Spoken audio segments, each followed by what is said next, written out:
Sveicināti! Šodien viena no apspriestākajām lietām, par ko savu viedokli ir pauduši ļoti daudz portālu lasītāji, ir jautājums atļaut vai aizliegt smēķēt bērnu klātbūtnē un kā to vispār var izkontrolēt. Tieši tādēļ šodien esam aicinājuši uz sarunu Saeimas cilvēktiesību un sabiedrisko lietu komisijas deputātu, Zaļo un Zemnieku savienības pārstāvi Augustu Brigmanu. Sveika, Augustu! Labdien! Sveiki! Gribēju jautāt tādu lietu. Tātad šodien parādījusies publiskajā apspriešanai iecerē sodīt laikam gan vecākus, kuri smēķē savu bērnu klātbūtnē. Kā jūs vērtējat šo ideju? Pirmkārt, mums jāatbild uz jautājumu. Smēķēt ir labi vai slikti? Slikti, protams. Slikti. Bērnu klātbūtnē smēķēt. Vēl jau sliktāk. Kas ir notiek tad, ja vecāks smēķē bērnu klātbūtnē vai jebkurš smēķē bērnu klātbūtnē, un bērns vispār nevar no sava vecāka tajā brīdī iziet ārā, kaut kur aiziet maliņā, iziet uz balkonu vai aizrādīt neko. Smēķē, un viņš to sēž tais dūmos un pret savu gribu tiek pakļauts šo kaitīgo putekļu vai dūmu, vienalga, kas sauksim kā gribam, tur ietekmē. Līdz ar to es pieņemu, ka šī tēma ir aktuāla, problēma ir aktuāla, viņa jārisina. Vai cilvēkus var piespiest, var beigt smēķēt? Es domāju, tur daudz jautājums ir atkarīgs no tā, ir no paša cilvēka gribas pārtraukt vai nepārtraukt smēķēt. Pat dzīvojot šeit Rīgā, faktiski es esmu saskāries ar to, ka ir pilnīgs bezcels savam kaimiņam pateikt, tu lūdzu neej uz balkona un nesmēķē, jo man nāk istabā dūmi. Viņš to neklausa, viņš to neņem galvā, viņš dara savu, jo viņam tas patīk. Un viss, un cauri.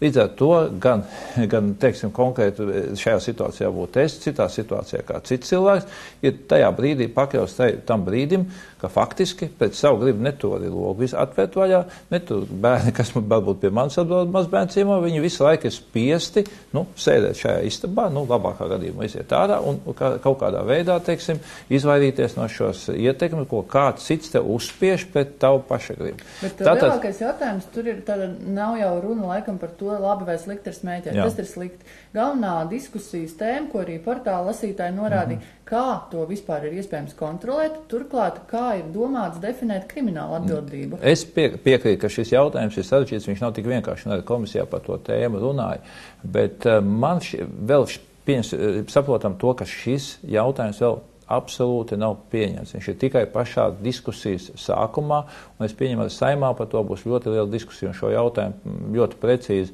aktualizēja un pacēla veselības ministrija, šo jautājumu aktualizēja Latvijas ārstu biedrība Apiņa kunga personā, un man šķiet, ka tas lielākais iegums šobrīd ir tas, kad visi tagad ir satraukušies. Kas te viņam būs par to smēķēšanu, vai kāds kontrolē, vai ne? Tātad es domāju, kas nesmēķē, tie jau neuztraucās, bet uztraucās tie, kas smēķē, jo līdz tam tas jautājums jau vairāk vai mazāk bija tā, labi, es to smēķēju, man jau, kas tā ir mana darīšana, neviens man to nevar aizrādīt, un kāds cits jau no tā cieši, tā ir viņa problēma, ka viņš cieši pats vainīgs, ka man tur blakus atrodas, ja.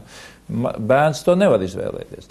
Es domāju, ka mēs pienāksim, manuprāt, pie kāda loģiska risinājuma, jo, protams, nav salīdzināma vardarbība pret bērnu, fiziska.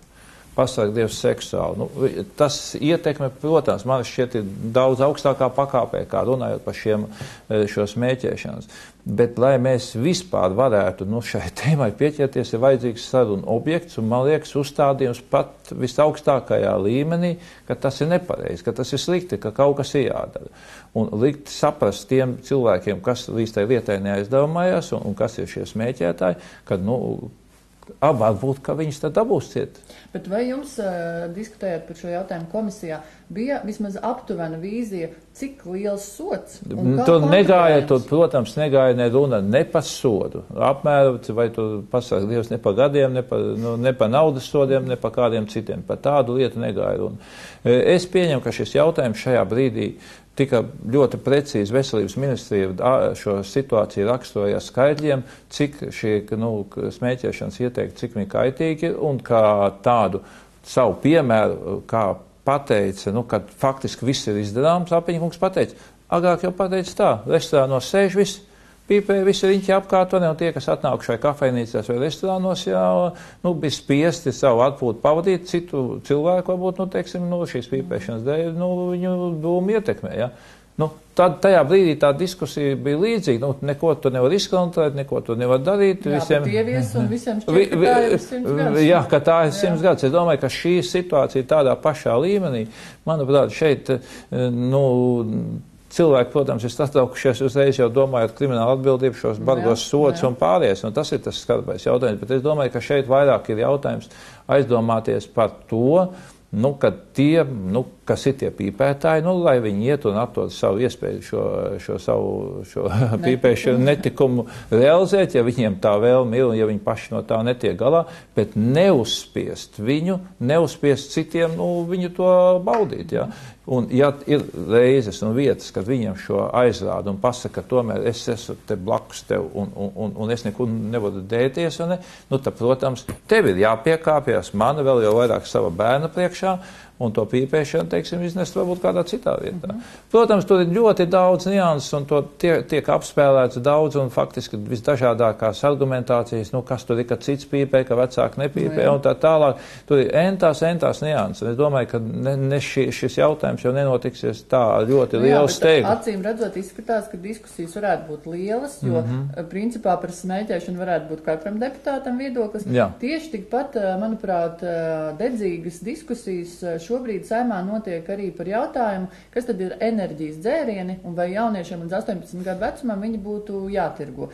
Zinu, ka tā nav jūsu komisijas kompetence, bet droši vien, ka esat pievērsies un sekojis līdz, kā jūs pats domājat? Nu, redziet, vienmēr jau ir bijis tas stāsts par to un līdzīgi ar to smēķēšanu, ja ir preci, kas viņi pērk. Ja viņi to preci neliktu veiklā, tad, nu, faktiski tā viņi būtu aizliegt, neļaut viņu tirgot. Tas pats enerģijas dzēriens, nu, viņš brīvā veidā pieejams, ja kurš viņu dzert, un nekur tur nav faktiski rakstīts, nu, kas nu tur viņi notiek, ka viņi iedzer un kā tur ir. Protams, ir ārstu versijas un ir viedokļi un diagnozes un viss tas pārējais. Man jau šķiet, ka šajā konkrētā jautājumā, nu, es būšu to cilvēku vidū, kas tomēr uzklausīs viedokļu speciālistos un kas par šo lietu vienkārši lietas kursā. Man nav tāda iespēja, varbūt tā ļoti precīzi pateikt, cik viņš lielu labumu vai sliktumu dara, vai ne, teiksim, organismam došu vien, ka labumu nekādu viņš to nerada, vai ne. Viņš dod tā vienā brīdī cilvēkam varbūt dod papildus kaut kādus spēkus, tonus, kas absolūti nav viņa iekšēji radīts, bet kaut kā tagad no ārēji to faktoru iespējā varbūt viņam radies. Tā kā es vairāk šeit tomēr pasekot līdz tam, ko par šo jautājumu saka speciālisti. Kas ir tirgotāji, viņi pateiks tikai vienu. Pērciet, kādas problēmas, jo skaistāk etiķeti, jo labāk.